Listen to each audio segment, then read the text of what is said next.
Бүгінгі митингнің ұйыштыру мақсаты мұсылман зияратын yapılып, білгенімізше мұсылман зияратын тоқтату yapılу, қызыл мұсылман зияратын yapılып, оның ішін дәвам етуін талап етеміз. Шулай бұл зиярға қарсы ішіне башлаган Альберт Салихны отставка кетуін талап етеміз. Шулай Әл-Мәрҗани тарихи архитектура комплексына хөкүмәт тарафынан ұйыштырылған наязларын тоқтатуын талап етеміз. Менә шул. Кем оештырды бүгінгі митингны? Бүгін митингны оештыручы Азатлык Татар берлеге. Рөхсәт белән, Рөхсәт бирелгән. Мин уйлыйм, һәр митингның файдасы бар. Чөнки хөкүмәт бары тик урамга чыккан кешеләрне генә тыңлый. Зират законы ул бирелгән иде моннан 10 еллар элек, җир бирелгән иде президент тарафыннан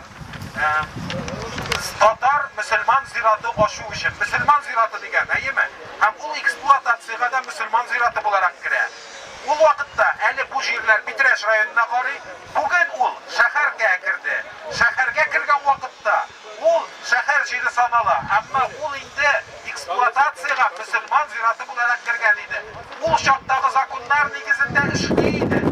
Һәм димәк ки закон кирегешкә ия түгел. Ягъни элек ачылганнар яңа закон үзгәргәнгә яки шартлар үзгәргәнгә карап үзгәрми. Бүген безгә акны кара, караны ак дип күрсәтергә тырышалар. Ябырга ярамый зияратны.